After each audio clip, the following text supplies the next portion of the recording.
Hello and welcome to another episode of Hollywood Wargaming, and today we are going to be doubling back and taking a look at the B2 Super Battledroid unit in Star Wars Legion, and how I potentially think that unit could be improved upon. And after playing a few more games of Star Wars Legion, I will say that the B2s are by no means a bad unit, but they don't quite put the super into Super Battledroid. And while I do love the models of the B2 Battledroids, I think their rules are a little bit underwhelming, and I kind of expected more from such an iconic unit. And sure, you could argue that both the clones and the droids needed somewhat basic follow-ups to their basic troop choices, and you could argue that the Phase 2 clone troopers are pretty basic themselves, but it makes a little bit more sense for the Phase 2 troopers to be basic, as they are just clones in different armor. But the B2s, compared to the B1s, are a totally different animal. And while their rules are different from the B1s, I would have liked the B2s to represent the difference between quantity and quality for the CIS. Instead, we're left with the Chaff units that are the B1 Battledroids, which is fine, and then the B2 Battledroids that just kind of fall into this chasm of expensive, needy of support, and somewhat underperforming. And at the end of the day, that's not that big of an issue. They're still pretty entertaining to field on the tabletop, and Star Wars Legion doesn't have too much of an issue when it comes to balance, especially when you're doing casual play. But I just don't think that these rules do a very good job of demonstrating how imposing these B2 Super Battledroids actually are, compared to how we see them often appear in most Star Wars media. They very much are a imposing, large, and upgraded Battledroid that, when fielded in numbers, is supposed to be the match to a Jedi Knight. And obviously, I'm not saying that one B2 Super Battledroid unit should be able to take down any commander unit in Star Wars Legion, but as things currently stand, they tend to struggle to make their points back.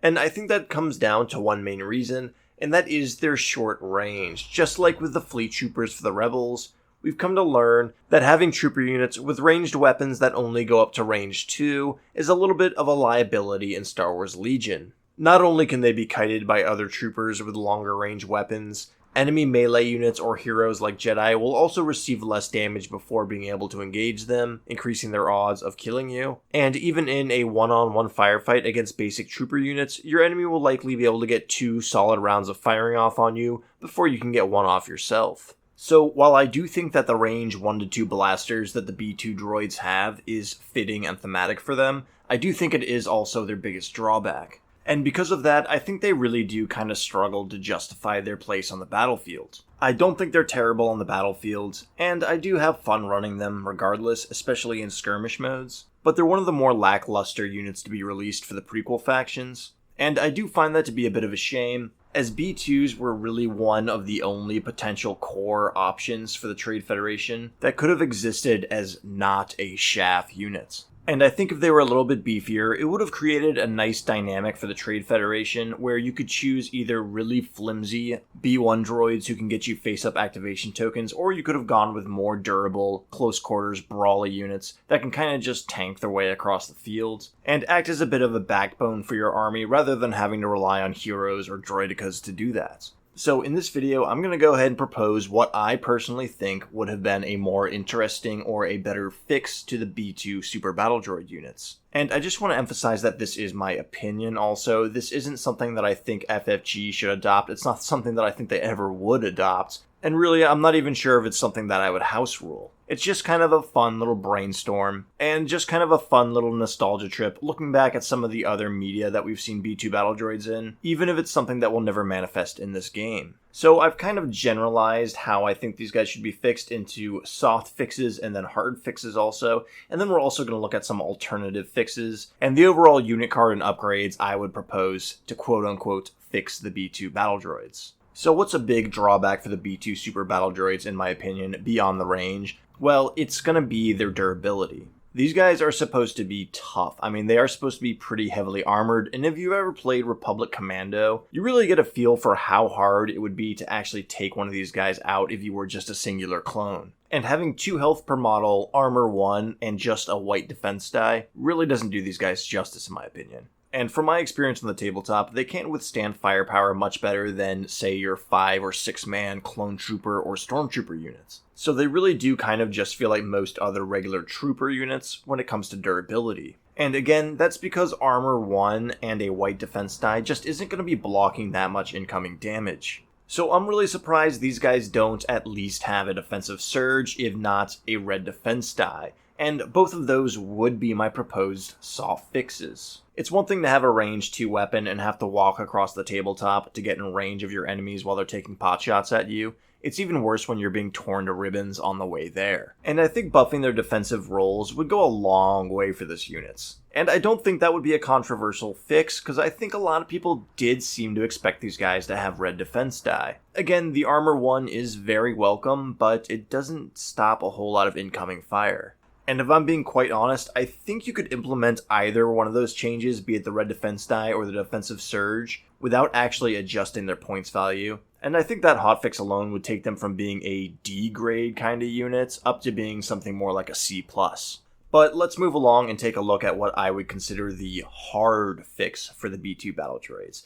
And that would be changing their Armor 1 to just flat out armor, which of course will cancel all non-critical results. And I'm sure this would be a more controversial take here. Having flat out armor on a core trooper unit is pretty dramatic, but I really think it would force people to take armor more seriously in this game. Right now, impact is one of the worst keywords in the game, and despite there being plenty of weapons that have that keyword, they're almost never prioritized in any sort of list building. And honestly, I think that's a bit of a shame. But having flat out armor on these guys would absolutely increase their durability by a long shot, and would mean that you'd be rolling a lot less white defensive dice. But when shots do get through, you are still hitting that juicy underdroid, just like in Republic Commando when you blast away their armor and then you can go in for the killing shot. So I actually really do like the idea of B2s having flat out armor, and I know it would be a little bit extreme and probably warrant a price increase, maybe going from 16 points per model up to 18, but I'd be totally okay with that.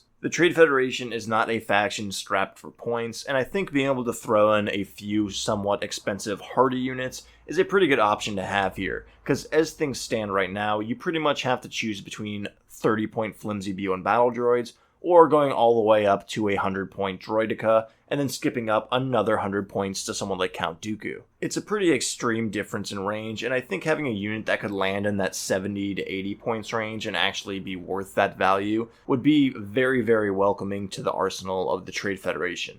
But then there is also some proposed alt fixes that I have, and these are fixes that neither up or lower any of their stat lines, but just kind of change how they would interact on the battlefield. And the first of this is adding an armament upgrade for them, and you know what they need. They need the wrist rockets. Where are the wrist rockets? We were watching out for them, and they're not here. It's probably one of the most iconic bits of the B2 Super Battledroids, and usually when you say B2 Super Battledroids, someone will reply with, so yeah, it does feel like a bit of a missed opportunity.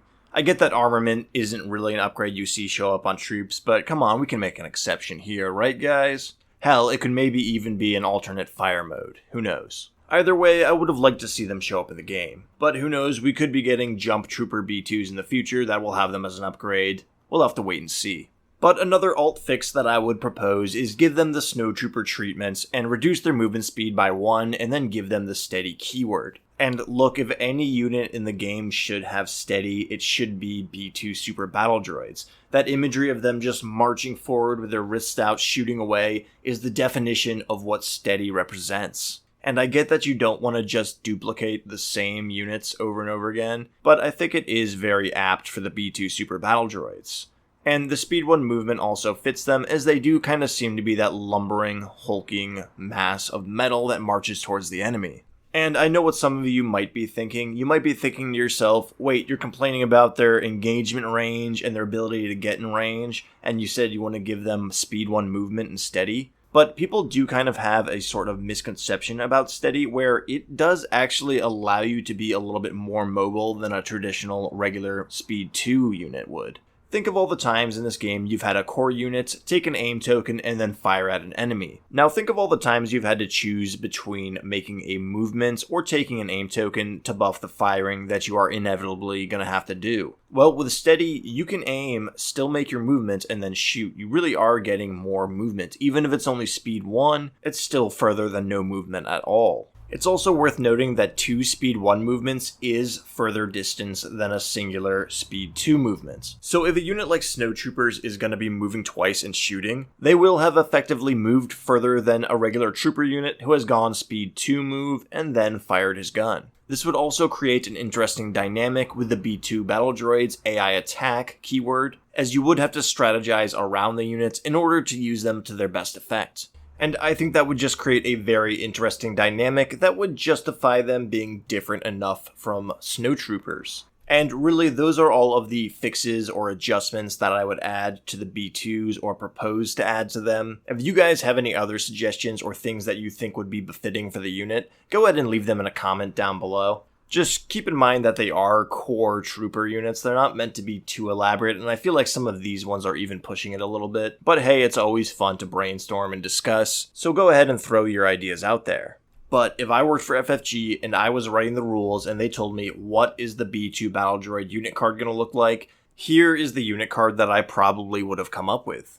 And for the most part, it is the same unit card with just a few tweaks here. The first of which being they are going to jump up in points, again going from 16 points per model all the way up to 20 points per model for these guys. That's going to be 4 more points on the units, bring them up to a total of 60. But I think that is going to be an appropriate boost in points, as we are going to be incorporating a few of the better upgrades I proposed into this unit. And like I said earlier, having a unit that leans on the expensive side isn't too much of a deal for the Trade Federation. I think it's something that could actually fit in with their list building pretty well. And after that, we are going to have the armament upgrade. Sit tight, we will get to that one, but we're going to look at the simpler stuff first. And moving over to the card, we are going to have flat out armor, just armor, canceling all non-critical results. Again, I think that's really going to up their durability on the battlefield, justify their presence and staying power, and it's going to make your enemies really have to focus fire on them and take them seriously as they're lumbering towards them. It's also just going to help rope impact into the fold of actually being a useful keyword. Right now, I really do feel like it's a bottom of the barrel keyword, and adding something like this into the game may indirectly buff that, and would actually justify taking those heavy rocket troopers. However, they are going to be keeping that white defense style. I floated the idea of adding a defensive surge in here, but I think all-around armor is good enough. Actually, I think it's more than good. I think it would potentially make this unit meta, or at least a wrench in the meta. And I am a huge fan of anything that throws wrenches into metas. And this iteration of the B2s is also going to have that steady and speed 1 movement combo. I think it's just very befitting for them. Even when we see these guys running into battle in episode 2, they are kind of lumbering and it looks like the B1s are outpacing them.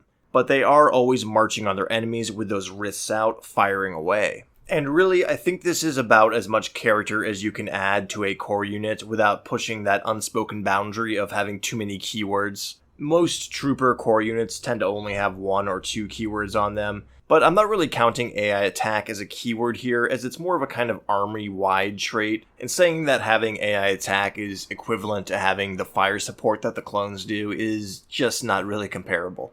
And I think at 60 points, this would be a pretty solid points investment for a unit. It's going to be a threat walking towards your enemy, and if they're not proactive about it, they will have those droids up close in their face blasting away at them, and that flat armor characteristic will stop them from being dealt with on the fly. And I think that will turn them into the anchor that B1 Battledroids really needs, and that does kind of seem to be the role in the movies. They seem to have one B2 for every 4 or 5 B1s. But wait, there's more. We have the armament upgrade, and you know what it is. Clones hate this upgrade. It's the wrist rockets. And here, you're basically going to be getting an exhaustible little rocket launcher that's going to have range 2 to 3, 1 black die, 2 white dice, with the blast, and impact 1. And much like the wrist rockets that we see in Battlefront games, this is supposed to be a little trick up your sleeve for the B2s. It's not super lethal, it's not a primary weapon, but it is a tool for a certain job. They are little tiny anti-armor missiles, so I think having Impact 1 is pretty fitting for them. And they do have little explosion radiuses, so I think having Blast also works, and that really is the keyword that makes these worth the upgrade. And these will serve as a sort of quick solution to something that is slightly out of range of your hand blasters, or dislodging clones that are dug in behind cover.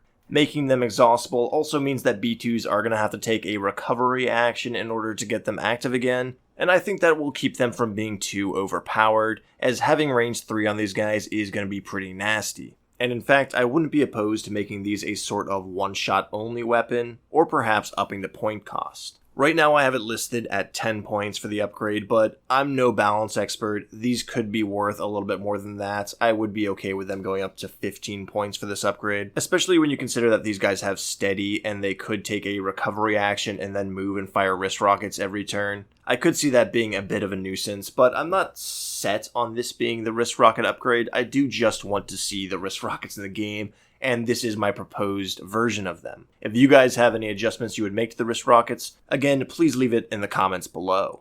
But that's how I would go about quote-unquote fixing the B2 Super Battledroids. I really do love the models for them, and I want to justify taking them on the battlefield more, and I think beefing them up a bit would go a long way for their points investment. Because as things currently stand, it's kind of just better to invest those points in either droidicas or other heroes. But I want to know what you guys think in the comments below. I'm sure plenty of you guys are going to think that this is OP, and like I said, we could always adjust the points to justify whatever their viability on the battlefield is. That's something that's fluid, and we have seen Fantasy Flight games adjusted it in the past. But if you guys think there's any other keywords you could add to this unit, I'd love to hear it below. I thought about adding suppression at one point, but I think that would be a little bit redundant and maybe too powerful on a core trooper unit. But again, I want to emphasize this is very much a headcanon video. I don't think this is something that's ever going to come into fruition at all. And maybe someday I'll house rule it and give it a spin. And if I do, I'll let you guys know how that goes. And hey, if any of you guys want to house rule it and try it out, let me know how it goes in the comments below. But yeah, this is a pretty just out there video. I love doing little weird creative things like this and just writing rules for new units or revising ones that already exist. Even if nothing will ever actually come of it, it's fun to me and I thought you guys would maybe enjoy hearing it. And hey, if you did, go ahead and hit the like button. And if you want to see more content for Star Wars Legion, go ahead and hit subscribe to the channel, consider turning on notifications, and as always guys, until next time, take care.